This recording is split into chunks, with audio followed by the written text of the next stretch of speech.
You've heard me say many times, God don't mind you having stuff. He don't want stuff having you. So what do you do when you have a good plan and you have dreams of accomplishing a whole lot of big things, living in a big house, driving in a nice car, taking exotic vacations? But then all of a sudden, God interrupts your plan. And he says to you, this is the way, this is the purpose by which I've created you for. Well, that's a rhetorical question. The answer to that is you embrace his plan. And he moves you from a good plan to a God plan. And in that God plan, you will find your greatest level of peace. My guest today, Candace Robins, my goodness, she has an incredible testimony of what God can do, is willing to do, if you're willing to let go of your agenda and embrace his. Stay tuned. You are going to be absolutely blessed by her testimony. We'll be right back.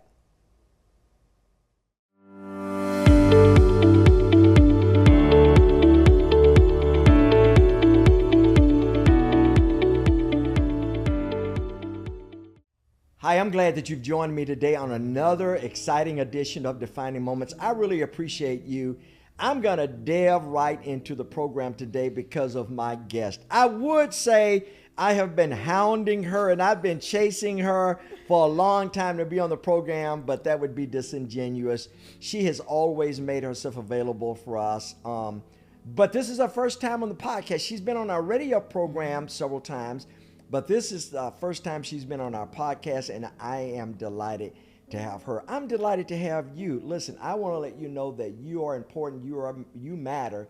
And listen, to be encouraged, that's what this program is all about, is that you're encouraged, you're inspired to embrace your divine purpose and live with the spirit of excellence. I'm going to delve right into it, as I said. Candace Robins, she's my guest, she's my friend, she's my sister. My wife and I, and her family, particularly Carla and her family, they've been friends for the last 40 years. Candace has an incredible academic resume full of incredible accomplishments at such a young age. You would expect someone at her age, someone with her accomplishments to be 85 years old. But the Lord has blessed her with a lot of accomplishments to make a difference for the kingdom of God at such a young age. Candace Robins, she currently serves as Director of Programs for Jackson Leadership Foundation. She has a heart for ministry. You heard in my promo that Candace has the kind of resume, as I'm sure many of you, that you could pursue corporate and do wonderful things, do incredible things, do good things. But then all of a sudden you have a defining moment. And I call that defining moment at the point that God says, now this is why you were created. Now at that point you have a choice. You have a choice to embrace it or to push it back. My question to you is, have you embraced your divine created purpose? Candace, welcome to the podcast of Defining Moments. I'm so excited to have you. I was so excited to get here this morning. I am too, yeah. Just to host you. I'm just as delighted, and it's an honor and a pleasure always when I come, so thanks for having me. Candace has one of those fun kinds of personality. Now, I'm sure she's human. I'm sure she's human, but she has such a jovial, rejoicing, uplifting kind of personality. You're so approachable. So let's just get this out of the way. You currently serve in the position of Director of Programs for Jackson Leadership Foundation. Correct. Now, first of all, what is Jackson Leadership Foundation, as if I didn't know? Second of all, what is the position of Director of Programs? So Jackson Leadership Foundation basically is a nonprofit faith-based organization, and we basically come alongside ministry leaders who are in the city who are doing groundbreaking work leaders who are already have their hands dirty, we come in and simply come around and say, how can we support you? How can we help you in the work that you do? And so we do that in multiple ways. So one of the first ways is we do that through leadership development. We also do that by mobilizing families, schools, and businesses to volunteers to support some of these local ministries that are in the city. And then we also help with donor engagement and support. So the question becomes that sounds like a parachurch ministry. Yes. So is that what that is? That you come along? You're not in competition with churches, because that sounds like work that churches need to be doing. Yes, and we actually work alongside many other churches that are in the city that we kind of think about arm in arm. I'm a visual person, arm in arm, working together to help support these ministries, because we are city centered.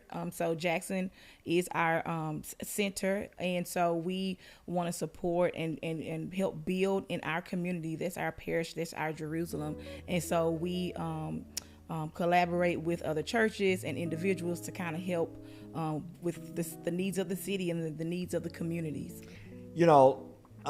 Church, I don't think there's nothing more devastating than a person having church burnout. Oh, church burnout is real. It is. It can be devastating, so much so that particular individual, they not only will contemplate leaving the building called church, but walking away from their faith. Right. Because of the hurt by people, mm-hmm. or by the disillusionment of promises broken, mm-hmm. and feeling that the work is just too hard and there's nobody out there to help. So is that one of the impetus? Was that the motivation for the launching of Jackson Leadership Foundation? You recognize that there are a lot of leaders in the community, well-intended vision, mm-hmm. and missions, but they just feel so overwhelmed. Exactly. And so a lot of times I work with a lot of leaders, I've probably worked with over 100 ministry leaders within the city and around. And so that's one of the common threads of being overwhelmed, burnt out, and needing support. And a lot of them want to do things and scale their ministry, but they don't know how. And so that's how we come along to support them in that work. And then also helping get those needs and requests made known to some of the churches who want to get engaged, who want to plant, do things in Jackson, but they don't know how to help either. And so that's part of the dynamics of us, like, hey, we're partnering with ministry leaders and almost as a liaisons between the ministry leaders and the churches. And so the churches are able to give back and serve in Jackson, and then you have the ministry leaders who are being supported. It's kind of like a full circle. So what do you tell churches that either they have a desire to help, they don't know how to help, or they're not at such a large level as other larger churches, mega churches, if you will, but they do have a desire to help in some way that they think is small, but it's magnificent. How do you encourage them to get involved? So basically, we have our Nehemiah Network program. So that's it's on our website at jacksonleadershipfoundation.org. jacksonleadershipfoundation.org. Correct. Okay. And so basically, in our Nehemiah Network, we mobilize churches. And so basically, you fill out a form that probably takes less than 5 minutes of just saying, like, hey, we want to help. These are the skills that we have. It may be they may want to serve food or do administration or help with mentoring, or they may want to do manual labor. They tell us what ages, and so we basically take that information and then we partner with them with one of the local ministries who are needing that type of support. So I saw your expression when I brought up the topic, church hurt or church burnout. Mm-hmm.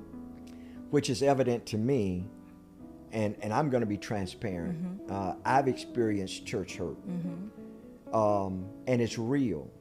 So for the person that has experienced or experiencing church hurt or church burnout, how do you encourage them? Let's just jump right into it. How do you, based upon your own experiences and your own journey, how do you encourage them? That's my encouragement would be to be still and know that's good. who the Lord is, but also knowing that we were designed for community and for one another. And being in that kind of community is important. And so how can we, I just think the church and the community in and within itself is of value. And so I know that whatever hurt that you've experienced is something that the Lord can deal with and he can carry. And so I just would encourage them to get plugged in a place where they feel safe, a church where or community that they feel that it's a safe space for them. You said, which I think is paramount, which I think is important. You said, be still. Mm-hmm. Being still provides an opportunity for you to listen to God. Exactly. And for you to gain self-therapy for yourself, and for God to love on you. Exactly. But then after you've been quiet for a while, don't continue to stay in isolation. I agree. That's where the enemy gets you. I agree. When you retreat to isolation and stay there. Oh, yes. But then God will give you those people or one or two people that will love on you, not point fingers, not judge you, but that will love on you. My sister said years and years ago, and my mom did as well, says, it's not only important that you know who you love, but it's also, if probably not equally more important, that you know who loves you, more importantly, who loves God. Yeah. And will share with you what you need to hear as opposed to what you want to hear. Because if you become disillusioned with God, that's a hard pain. When you receive Jesus Christ as your Savior and Lord, now you all of a sudden you think that everybody is cool, everybody is fine, everybody is lovely, everybody is nice. You won't ever get offended. And now once that veneer wears off, then you realize that the church building is made up of people. Right. And people are not perfect. Exactly. And so, okay. No, go ahead. No, I was just going to say, and part of that is, to your point of like people have lost trust in certain churches or entities. And so because of that, how do you build that trust? And I think for people to do that, it doesn't necessarily look like, okay, well, for the next, I'm going to just go to this church here on the street and I'm whatever. Like, take your time. That's where I mentioned about being still, because it's one of those things. It may start with, hey, I'm going to commit to finding a Bible study group, or maybe me and my friends over here, we get together once a week and we're going to just go through the book of Job, right? So you're starting to build, community there, and then just kind of slowly approach re-engaging and getting to a church that you feel like the Lord has called you to. And he'll guide you. He will. Absolutely. You don't have to be in a rush. Yeah, exactly. You don't have to be, you're not under any demand. Yeah. But just walk quietly, even if you have to walk in obscurity. Come to the building and sit in the back, sit on the corner. Yeah. And allow the Lord to talk to you. So directive programs, boy, that's a pretty serious position. That's a pretty important position, because you stated that there are a lot of ministries that are under the umbrella of Jackson Leadership Foundation, some form or fashion. So directive programs, what does that position entails? So basically, I have these different programs. I pretty much oversee all of our programs, but I also have kind of the one-on-one connections with all of our partners that we do have. And then I also help with the leadership development and the growth of our initiatives that we have that fall under our umbrella, under our 501. And so with these particular ministry leaders, we help them with just, their any needs that they have. We have a financial responsibility to them as well, because they, of course, their bank accounts and all those things are tied together. And so we have a little bit more buy-in and investment in a way that we're not able to do with some of our larger other partners that we have. But it's pretty much that's a lot. That's pretty much what I'm doing, but it looks different every day. So I can't say like, you're some like the air traffic controller. Yeah. So it's like, sometimes it's training, sometimes it's building networks. Sometimes it's praying for people. Sometimes it's connecting them with churches. Like, it's always something new. Right now I have an organization that I'm working with. They're wanting to receive mission teams. And so I'm helping them build out programs. So it's kind of like I do a little bit of everything. But every day is a different day. Every day is a different day. So, all right. So now let's start from the beginning. Now I know, and I'm gonna pretend like I don't know a little history here, but I do. But I I was introduced into the Barnes family when I started dating my wife, Carla, because Carla lived in the neighborhood with your grandmother. Right. All right. And I was introduced to her. Love that woman. And I hold dear, Carla and I, we both hold dear her in our hearts, you know, her spirit in our hearts. And then I had the pleasure of meeting your uncle, Pastor A.L. Barnes, of Greater Mount Sinai. Right. So my question to you is, you come from a strong faith-based family, and your father, one of the nicest people on planet Earth, he talks to trees. He'll make a tree talk back to him. He'll smile at trees. You know, the meanest person in the world, he can break them down and just create a wonderful. You know, he's like the ambassador for goodwill. Did you have a choice? Did you even have a chance of working in any other ministry? Well, working in any other field, but ministry. Do you believe it was preordained? Absolutely. That you just, when you were born, you were going to be in ministry. I don't think I had a choice. And to add to that, so on my mom's side of the family, so I was raised in my grandfather's church where he was a pastor. And now my uncle Ezra Snell is the pastor. It's the Mount Wade Church located in Jackson. So it's been in my blood. It's been in my veins.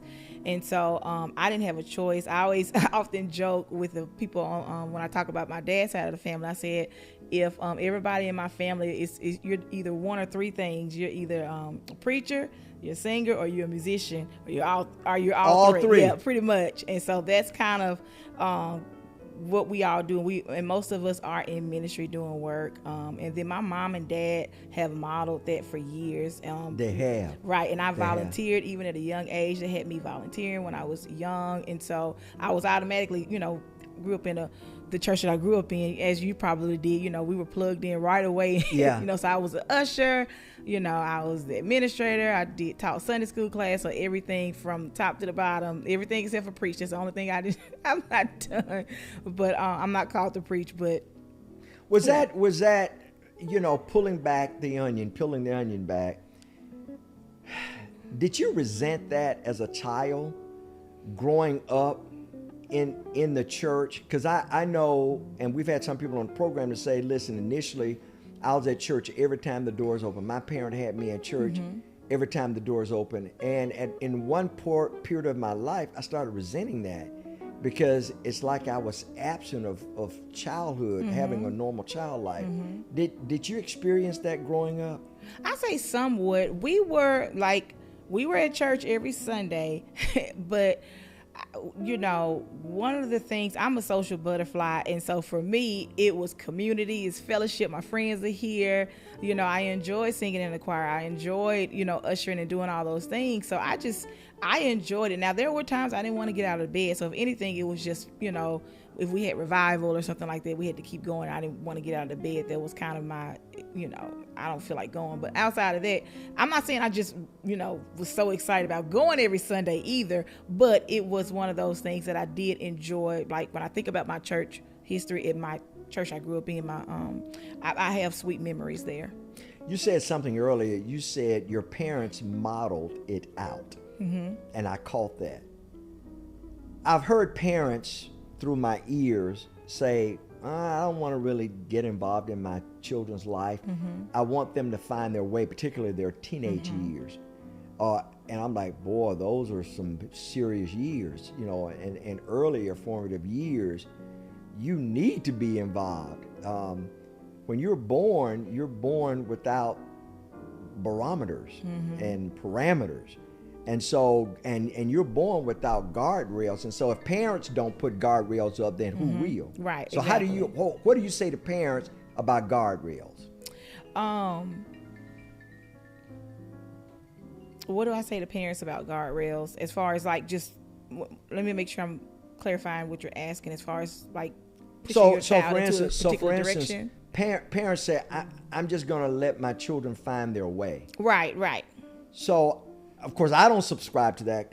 Carla didn't subscribe to that. Yeah. And we have moved from parenting to being parents. In other words, all of our children are young adults now, so we don't call them and say, did you get up and go to work? Right. Did you brush your teeth? Exactly. But when they were younger, yes, some people would say, well, you're just being helicopter parent. No, God gave us children and they need guidance. They need wisdom.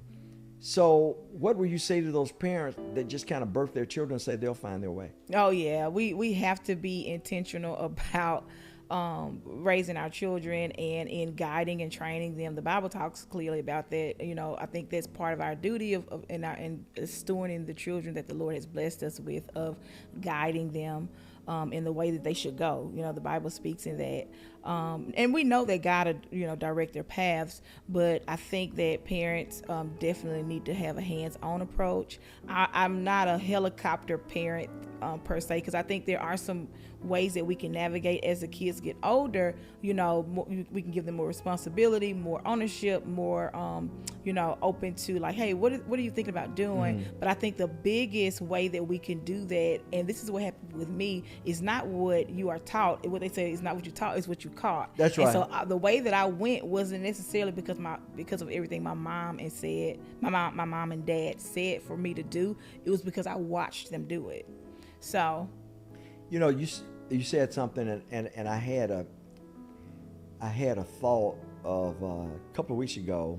I was preaching at this church, and you said something that really took me back a couple of weeks ago. You said it wasn't necessarily what I was taught, but what I caught. So Carla introduced me before I got ready to speak, and she said, for the last many years, couple of decades, she talked about me being a great father and husband and all that. But I was so convicted when she said something. She says, I've noticed he spent hours studying his Bible. He spent hours in prayer. I've noticed. I've watched him. I didn't know she was watching me. I wasn't praying. I don't say, okay, Carla, I'm about to pray. I don't go downstairs and say, Carla, where are you? All right, now I'm about to pray. I need you to watch me. Or, Carla, I'm about to study. Can you take some pictures? Right. But as I was impressed, what you said I think is important because of what you said earlier. You said that your parents modeled out the behavior. And they're still doing that to this day. So I'll get there in a second. So even my brother and my sister, like, we're all plugged in our churches. We're all volunteering in some form or fashion, whether it be in our churches or whether it be in our communities. But my mom and my dad, who are retired, you would not think they were retired because they have a full schedule. My dad is serving at a church down the street from his house on Mondays, helping distribute food. They also, they serve at CPC. They're serving at We Will Go, like, every week. So it's kind of one of those things of like, I'm watching them, what retirement looks like for them, and instead of just, they do vacation. Well, you know what? I don't say retirement. I just say reassignment. Right. Because I've never known, particularly your father. I've been more familiar with him. I've never known a time that he wasn't active. Yeah. He's always volunteering for things. Exactly. And I have several uncles and that I see, and they're doing the same thing. Because my mother dear, which is what we call my grandmother, you're speaking about, she was a servant in her. She, like you mentioned before, my goodness, like, she would just pop up at your house with food. She did. We don't know where it came from. She did. I was in the yard one day. Now, I live on the opposite end of town in another county from where she lived. She lived in Hines County. I live in Rankin County. I was in the yard one day. It was one afternoon. I saw her drive up, your grandmother. And she said, I just wanted to bring you and Carla some vegetables. I'm like, first of all, how did you know we lived here? And second of all, where did you come from? Oh, my goodness. Yes. But she was one of the most resourceful people that I know, and had a spirit of generosity and love and just humility. Yeah. But then, all right, so then for those parents that tell their children, you're going to do what I say do, period. No discussion. You're going to follow me in my career. All right, I'm a dentist, you're going to be a dentist. I'm a doctor, you're going to be a doctor. I'm a preacher, you're going to be a preacher. there's no discussion. Yeah. And they are helicopter. Yeah. What's the challenge? Well, let me use this word. What's the danger of that? Well, I'm not seeing that pan out well. It's usually it pushes them in the opposite direction. Yeah.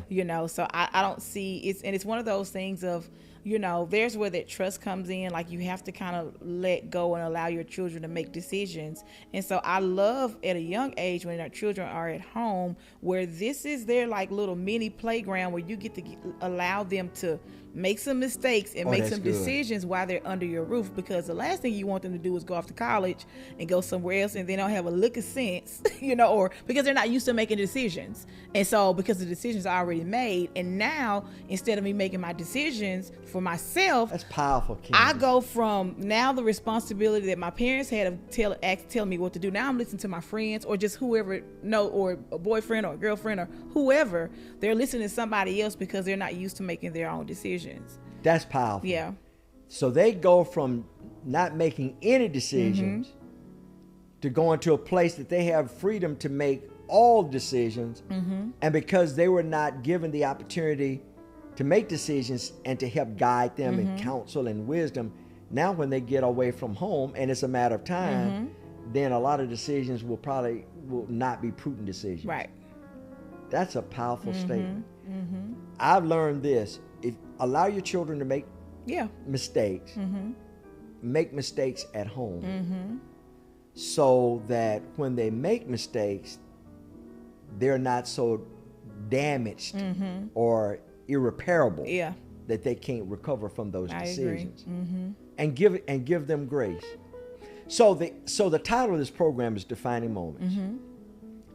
So I believe God gives all of us that day, that hour, that minute, that second, that He brings our creative purpose, the purpose for which we were created, in front of us, to say, this is why I created you.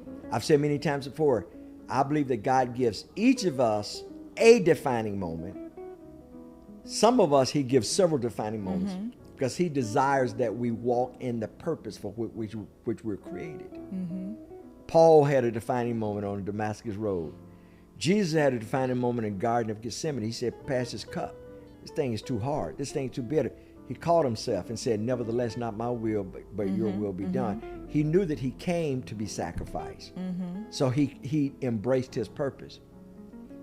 Can you remember the place, the time that you said, God, I know, even though you had the influence of your parents, you could have gone off to college, and the resume that you have, not to over glamorize your resume, but you could very well be in corporate America. But what's your defining moment that you said, I know now I'm supposed to be in ministry? Not for my dad, not for my mom, not for the legacy of my grandmother and grandfather, but I know now this is why I was born.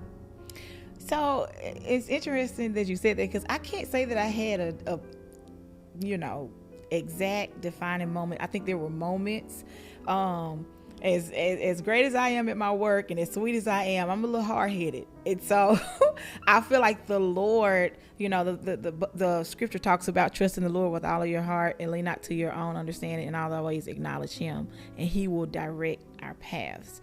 And then also, He talks about making your path straight. And so I think, I am very much a person that, I already have a plan. I'm already 10 years, I can tell you what I'm be doing on October 6th. Like, I'm exaggerating, but I've always been really good at plans. That's one of my giftings.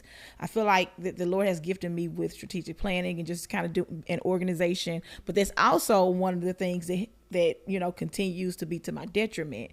And so I had to, in that, the Lord has had to work with me of like, hey, you're making all these decisions, but you hadn't consulted me at all. And so I was making decisions, and these were things that seemed right, it seems like a right path. There's a way that seems right as a man. But it was not the path that the Lord had for me. So, when I was at Jackson State, I got my degree in biology. I was, wanting to pursue to being a doctor. And then I decided, hey, I wanted to consider doing teaching. So I was kind of all over the place, but I had a plan, and I was always kind of working and doing those things in that fashion. And so the Lord had to straighten my path several times, and he did it so graciously and so lovingly. And I feel like he prepared me for every transition that occurred because of my going down the wrong path. And when I say the wrong path, it wasn't like I was doing something sinful or something that was like,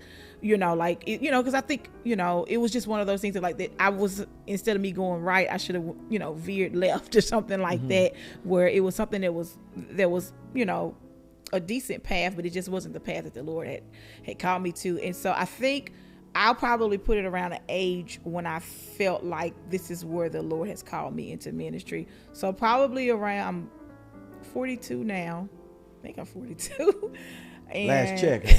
Right. So around maybe 33, in my 30s, like between 33 and 35, at that time, I was serving as the assistant music director at my church at Redeemer, which I'm back serving as the assistant music director at Redeemer. And so, growing up, I know, I wanted to do something. I was, in community, but I didn't know that was something that you could do full time. And so, when I kind of started going to the church, I was able to kind of be, as I got older, I was able to see other ministries that are around, get more involved in the communities, because my church, has a lot of engagement with some ministry leaders as well. And so within that, I was like, hey, this is something that I could actually do full time. And I felt that the Lord was calling me to ministry full time, but I didn't know what that looked like. And so because I'm a planner, I was like, okay, Lord, you want me to do this? I already know what I'm gonna do, right? And so I'm still being hard-headed and just like, the Lord's like, slow down, let me give you the plans. But as soon as he gives me one thing, I create a whole nother plan that was not something that he called me to do. So I've had to make a bunch of I've stumbled a lot along the way, but like I mentioned before, the Lord has been kind and gracious, because I feel like he knows my heart, and it's still something that he's working through me with. In this season, I was telling a couple of people, I told my mom about I'm trying to I'm really good at making plans. And I'm trying to say, Lord, what would you, I can make the plans, but Lord, what would you have me to do? In all the decisions that I'm making now, I'm trying to lean more heavily into, like, okay, before I do anything, let me be still, like I said, and let me have time to listen. Lord, what would you have me to do? Which direction would you have me to go? So I'm just taking my time. So you're inspiring several thoughts. So what about that person? They've written their plan, write the plan back. They've done the Habakkuk thing, write the plan, write the vision, make it plain. He that readeth will run with it. What do you say to those people that have written the plan and nothing has come to fruition? And now they're exhausted, they're frustrated, they're exhausted, they're losing faith, they've lost faith because nothing is happening. They're good, their plan is good, they even have a good heart. Now I'm about to load the question up some more. And they even may be good churchgoers. They've been tithing. I'm loading it up real good for you. All right. And they're a good attendant, but they've written a plan and just is something always. Yeah. The plan is just is old. So what would you tell them? Yeah, I went through something a couple of years ago that was life-changing. And one of the things I learned from that was it basically hit me right here in this point of, like, I think sometimes we're in the way. The Lord needed me to wear myself out. He needed me to wear my plans out to where I had nothing. I had no more options. I didn't have any more options left, but to rely on him.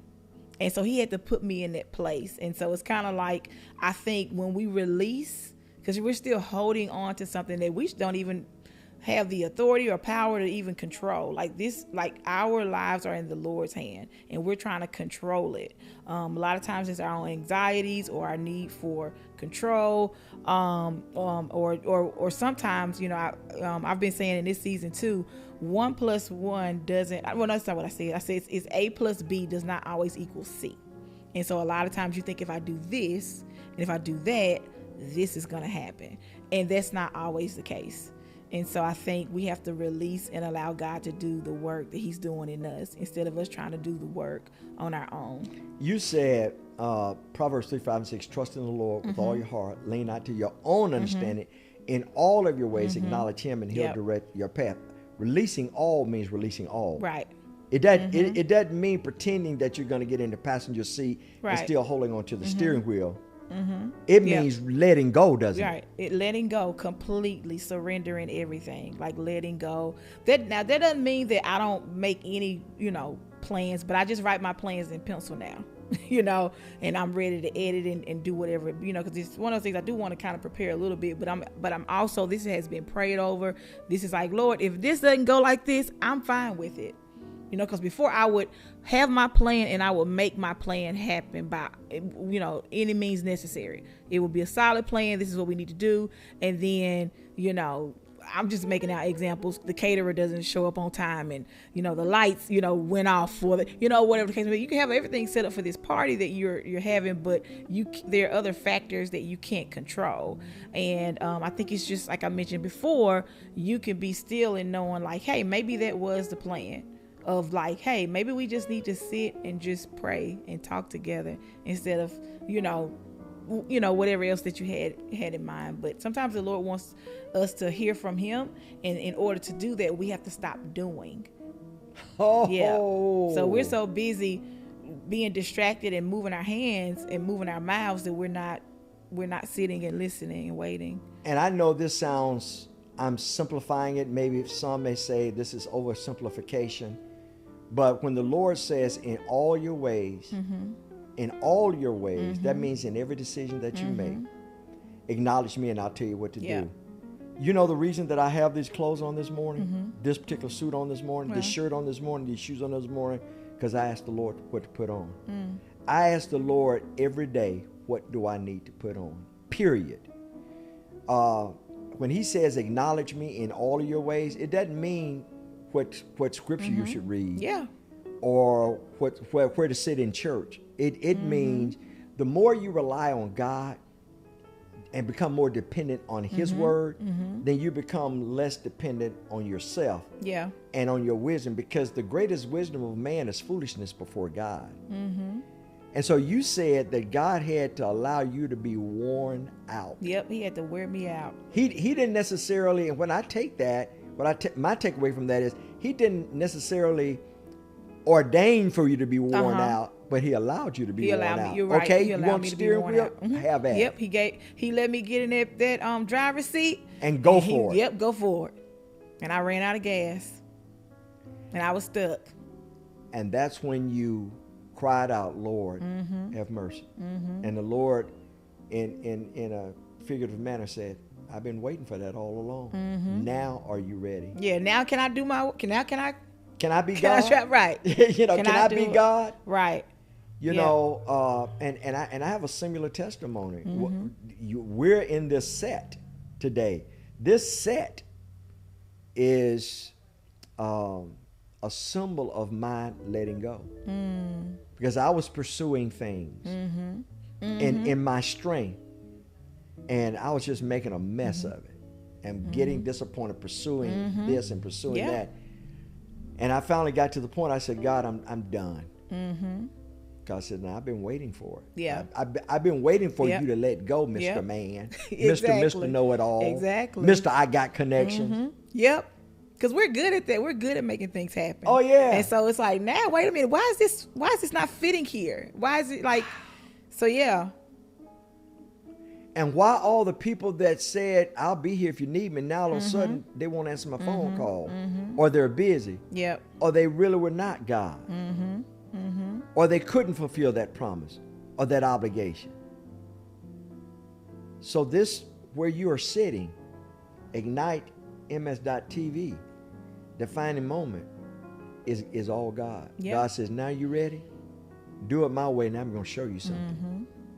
And all of these lights, the set, the colors, the furniture, the behind the scenes staff, God says, now let me show you what I had for you. And now let me show you Wow. Yeah. Oh, well, God, okay, Yeah. but I've lost so much time Yep. being disobedient. Yep. You know, God told me, and you need to hear this. God, I've lost so much time being disobedient. What do I do, God? Yep. And you need to hear this. You need to hear this. God says to me, because some of you feel like I've lost so much time being disobedient. Now I'm gonna give you some grace, because I'm gonna share with you what God shared with me. God says, not only am I the God that controls time, I'm also the God, not a God. I'm the God that stops time and redeem time. In fact, this is a good place to redeem time. I want you're going to be encouraged by my friend Kyle Reno, who's senior pastor of Cross Gates, in this message. Stay tuned. We'll be right back with my friend Candace Robins on Defining Moments. Hey, my name is Kyle Reno, senior pastor at Cross Gates Baptist Church. Here's a defining moment from this last Sunday.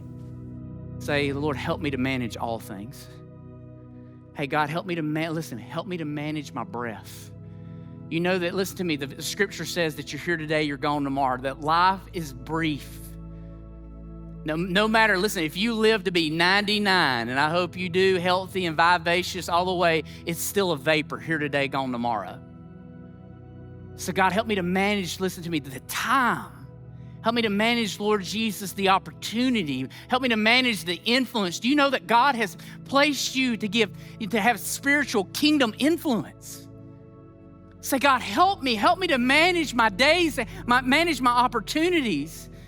And I'll tell you what, a lot of us we've been lied to by the lure of more. Like, well, if I ever get to this place in influence, if I ever get to this place in resources, if I ever get to this position, if I ever get to more, then I'll really make a difference. The problem is the Bible tells us the exact opposite. Luke 16:10 says this, one who is faithful with very little will be faithful in much, and the one who is dishonest in very little is also dishonest in much. You know when the best time to be faithful is? Right now. Hey, thank you for taking some time to listen to that defining moment from this last week. If you'd like to listen to the sermon in its entirety, you can go to crossgates.org, and we would love to have you visit with us any week on any of our Sunday experiences or our midweek opportunities. I'd encourage you this week to take some time and really think about what moments right now are defining your destination. God has more in store for you. Hope to see you soon. What does the name Story mean to you? Our team put a lot of thought in what story means to them. Story to me, I think of the word legacy. I think of family, I think of people, I think of relationships. I think some of my most fond memories are sitting around listening to stories, and stories from all different backgrounds, all different cultures, all different types of family relationships, professional relationships, and how those relationships kind of transcend time. Every day we tell our story, the story of our associates, of our clients, of the communities that we serve. That's the essence of the soul of the bank, and it's why being storytellers is so compelling to us, because we've been telling our story for the last 4 years, and now we can go out and really show the market who we are. Being able to tell the story and incorporating that in our name, to me, is a sense of pride. It's just a continuation of the people we serve every day, and their individual stories that have made this place so special. We are trying to change from being seen as just a commercial bank to a bank that is for anyone and everyone, because we are. And that is why we want to change to Story Financial Partners, because we want to know what your story is, what brings you to us, and how we can be a part of your story. We're growing, we're evolving, and I see us being very successful. The future of the bank is so bright, you need sunglasses. I mean, it's incredible. Our future is like it is now, continues to be bright and growing, and will always go upward. I am very excited. I see it as reading a suspenseful novel based on a true story, of course. because we've had a wonderful beginning. And where we're headed here is a to be continued experience.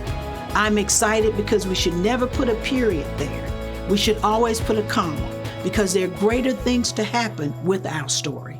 To be continued.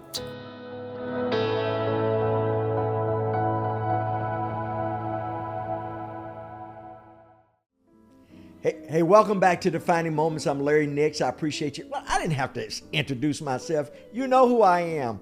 But I wanted to share the introduction of my guest, Candace Robins. She is currently the Director of Programs for Jackson Leadership Foundation.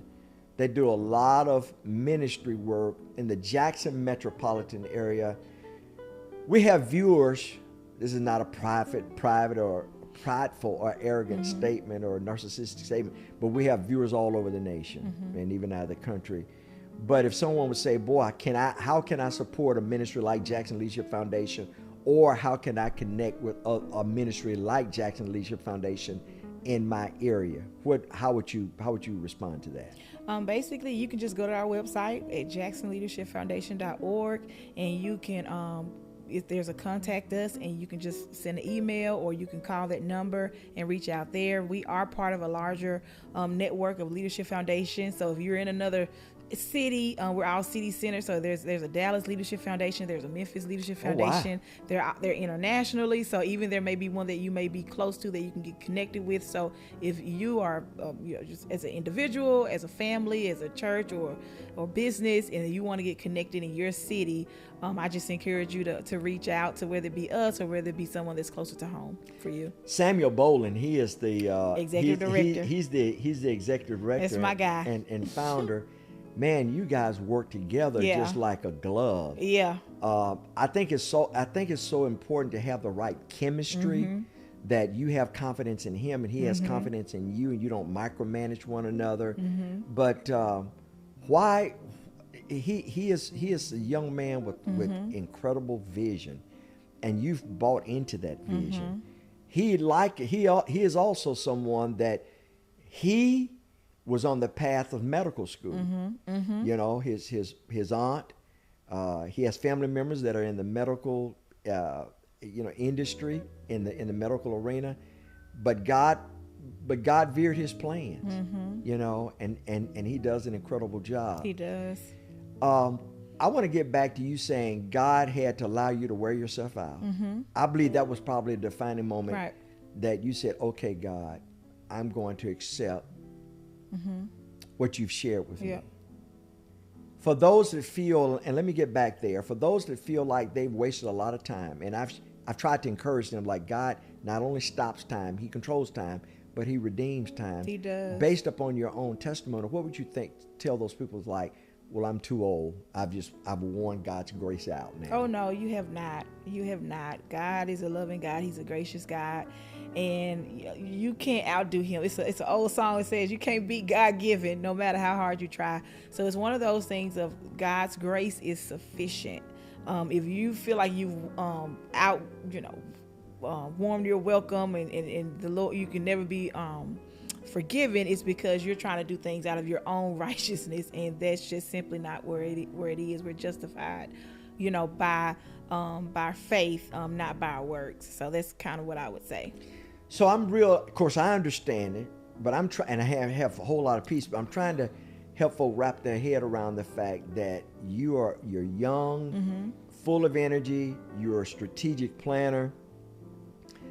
It would not surprise me at all if I didn't know your story that someone with your resume would be in Wall Street planning, making $1 million+.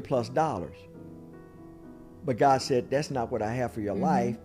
But because you're not at Wall Street, because you're not making $1 million+ or Simi Valley, it doesn't mean that you're lacking or that I'm punishing you. Oh, absolutely. And I feel like the Lord knows my heart. I've considered getting in those spaces, even the political arena, but I know that it's the Lord's protection for me not to be there. I feel like I'm pretty. That's interesting. The way that I'm wired, it would change me, and not for the better. It would. I would probably. It would be. I feel like this is where the Lord needs to keep me, because he knows how I am. You know what? And that's a wonderful admission. The Lord knows you. And I was sharing with someone just the other day. I said, I've prayed the prayer. I said, Lord, keep doors closed that you know that are not good for me, even though I'm kicking and screaming for you to open those doors and open those doors that you think are good for me. Now that's trusting God, isn't it? Oh yeah, absolutely. Because he knows that if he opens particular doors and you go through those doors, you may forget about him.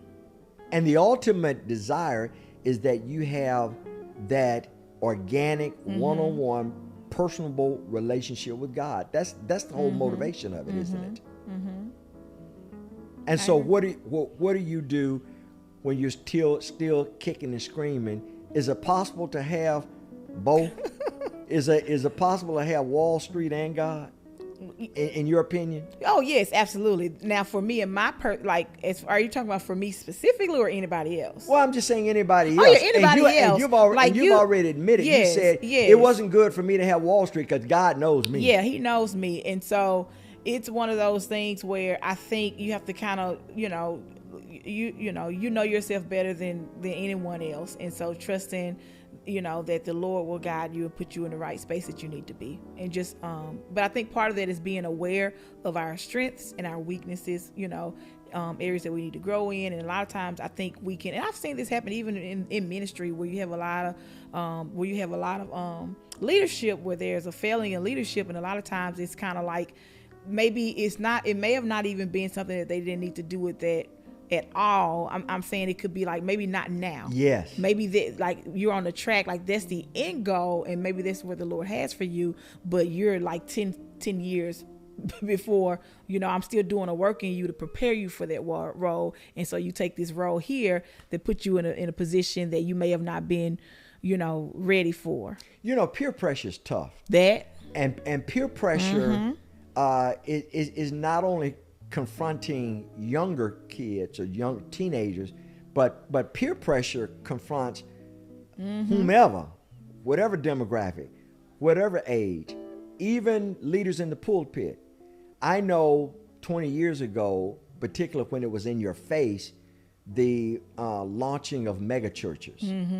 And even smaller churches, even churches, pastors that had 15 people, they started adopting this mentality that I'm going to do whatever's necessary so I can become a mega church. I'm like, man, that's the wrong attitude. Your ministry should not be based upon what someone else is doing.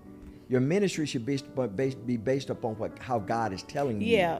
And to your point of not what other people are saying, because how many children and adults do we know that have taken on positions? Just like, just because you're a good speaker doesn't mean you're called to preach.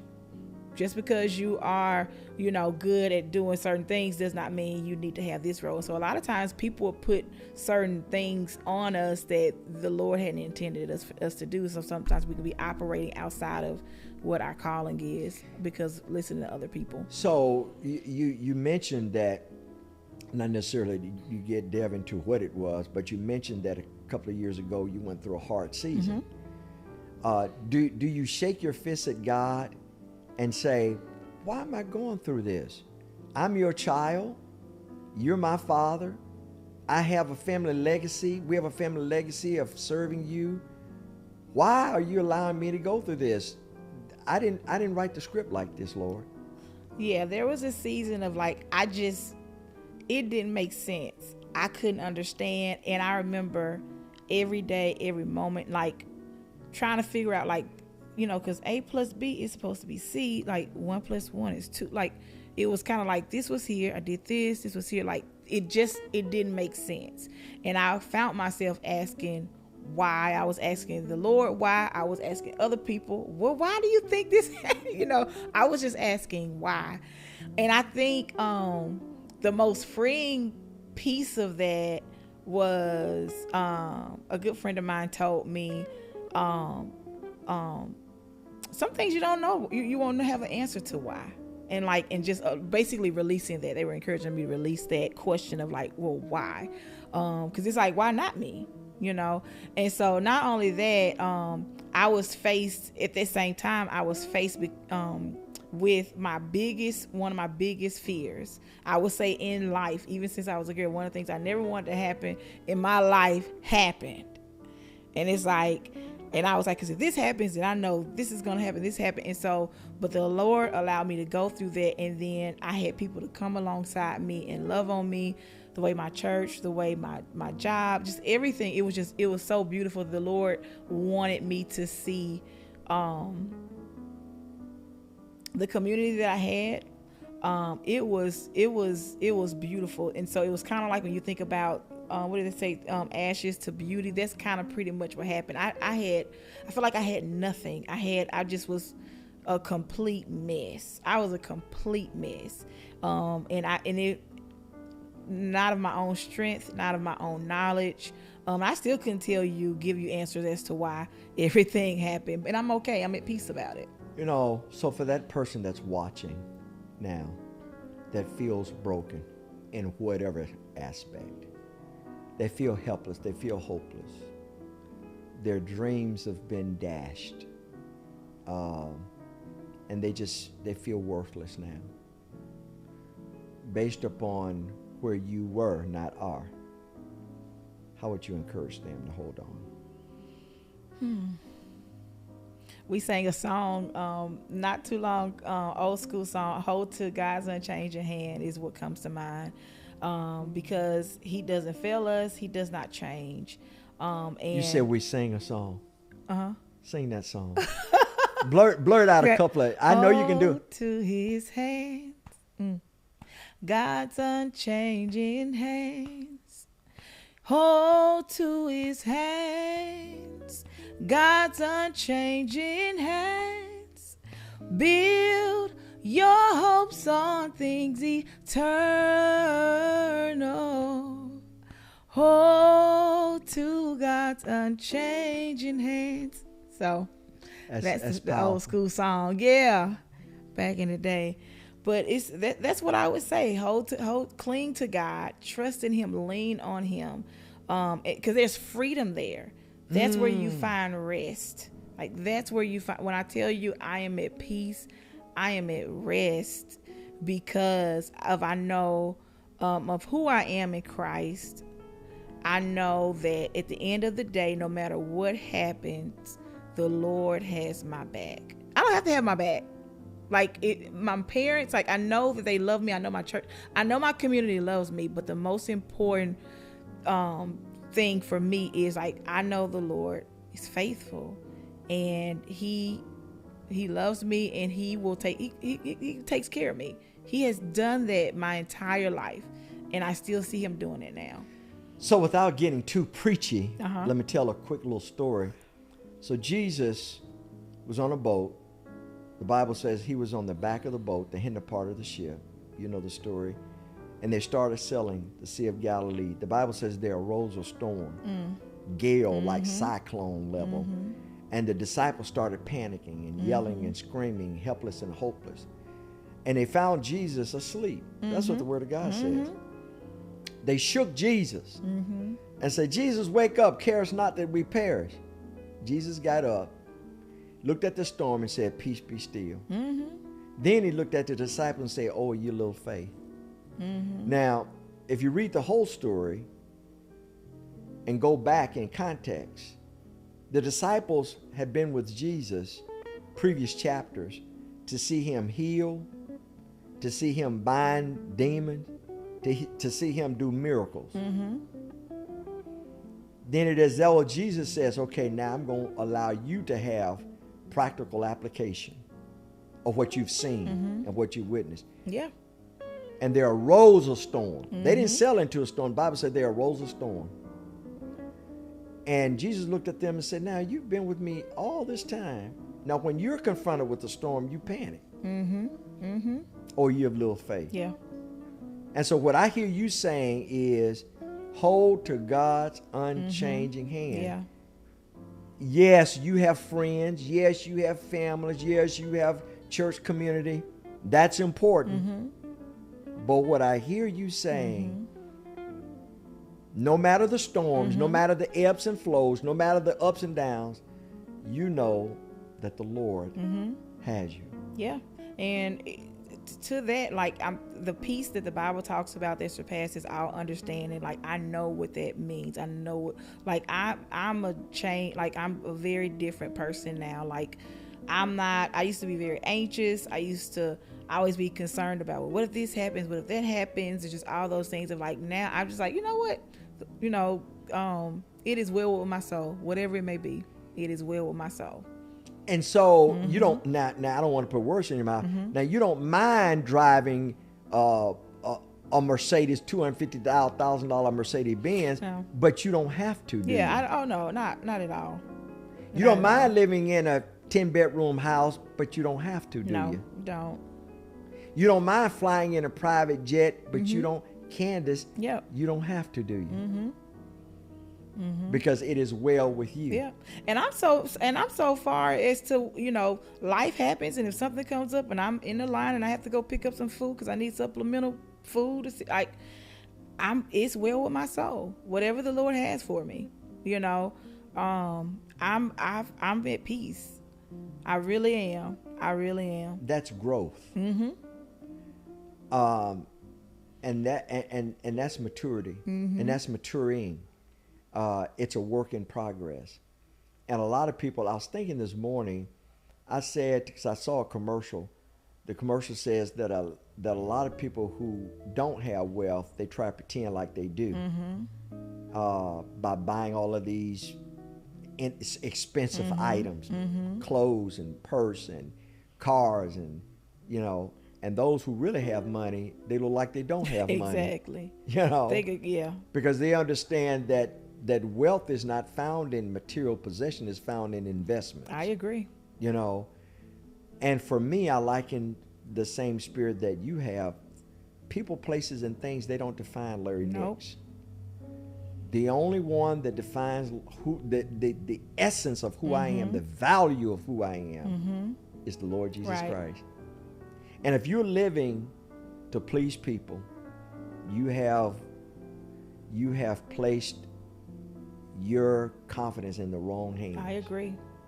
Because that was something I struggled with before as well. Just, people pleasing or wanting the approval of others. And so, I agree.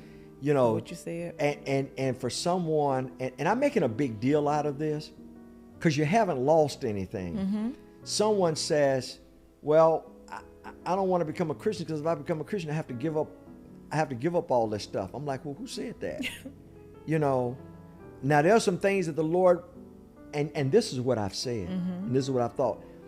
If you're walking out of the will of God and you accept Jesus Christ not only as your Savior, but as your leader, your Lordship, then He's not going to ask you to give those things up. You're going to want to give those things up. Yeah, exactly. If they're not in alignment with the Lord. Yeah. And so, but the reason I'm making a big deal out of it, because Candace was on a trajectory from medical school to be a doctor, living wherever, but the Lord had other plans. He did. And now you're working with a ministry and doing incredible grassroots, ground level work that at the end of the night, when you lay your head on your pillow, you have peace, don't you? Yep. I love it. I'm called to this work. I love the work that I do. But it doesn't mean that God is not going to continue to use the skills and talents and gifts that you have. Yeah. But now you're bringing them to bear for the benefit of His glory, of ministry. For the edification of the body and into His kingdom, toward His kingdom. So yeah. And this is what I say also. This is where you are now. I don't want to get in trouble with the board, and I don't want to get in trouble with Samuel. But this is where you are now. But who knows the plans what other plans the Lord has for you. And I'm open to whatever the Lord has planned. If I'm supposed to be at Jackson Leadership Foundation for the next 20 years, I'm fine. If there's something else that, I want to be where the Lord wants me to be. I'm not doing it again. I'm not going to chase down and make my own decisions anymore. Like, Lord, if you say go, I want to go. In other words, but I heard someone say this. Don't put a period where God has a comma. Exactly. But don't put a comma where God has a period. Exactly. Because sometimes you can overstay. Yep. Where God has ended. I agree. You're right. Okay. You're right. Because sometimes, and we do that I think a lot of times people do it out of fear. Yeah. And sometimes people do it out of familiarity, comfortable, like, oh, that would mean I have to do this, I have to make these changes, I have to whatever. But I think a lot of it is rooted in fear. Mm-hmm. So from being reared in a faith-filled family, a legacy of family, having gone through storms yourself, on a trajectory to go to medical school, become this famous scientist, doctor to cure something. You're a strategic planner, but yet you're working for an incredible ministry like Jackson Leadership Foundation.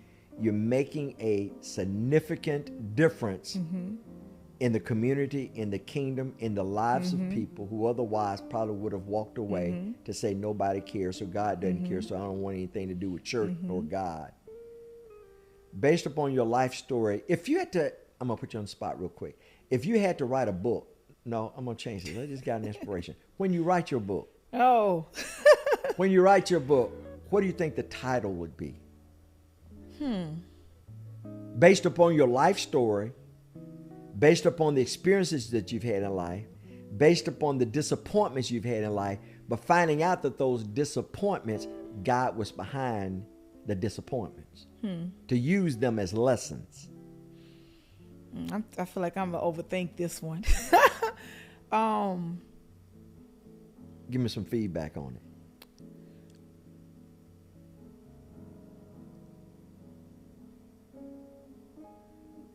Yeah, I'm overthinking. So just give me some thoughts. I don't know. I would think it'd be centered around. Well, maybe the song you just sang. Yeah, hold to God's unchanging hand. Could be that. Something about life just not, like you said, trusting in the Lord. So let me tell you something. Something around just, So let me say this. So my producer, I always pick on him. I call him super producer, Devontae. He was a little tardy coming into the studio this morning, and no anxiety anywhere.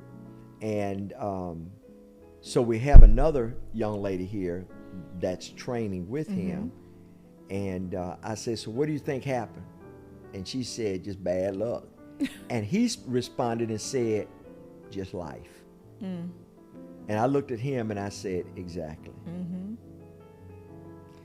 Jesus says, in life you'll have trials and tribulations, comma, but be of good cheer, for I have overcome the world. Hold to God's unchanging hand. Fuel your hopes on things eternal. Hold to God's unchanging hand. Candace, I've got to get you back. Okay. Will you come back? Yeah, absolutely. And then when you write your book, you can come back. With my book. Yeah, that's right. Or when you release your CD. Yeah, probably more of a CD than a book. Have you ever thought about? I have. It's on my plan. It's on your strategic list. Lord. Yeah, I'm waiting on the Lord to co-sign on it and say, hey, I can. But I'm looking maybe in the next year or two. Wow. Working on that. Yeah. I'm excited. Well, listen, when you do, you let us know. Okay. And we will certainly promote it. Absolutely. You're an incredible individual. You're an incredible inspiration. Thank you. For someone who initially served on the board I did. of Jackson Leadership Foundation, you wanted to retire your services from the board only to become an employee of Jackson Leadership Foundation because of the driving passion. And the board thought that was just an incredible move, and so did Samuel as well. Thank you for the work that you do. Thank you. And you are appreciated. Your fingerprint, your handprint is making a difference. Thank you so much. So thank you. I appreciate you joining us today. I've been delighted to have a conversation with our dear friend, family friend for at least 30, 40 years. Jackson Leadership Foundation, she's the director of programs. And log on and see what they do, jacksonleadershipfoundation.org. Org. That's right.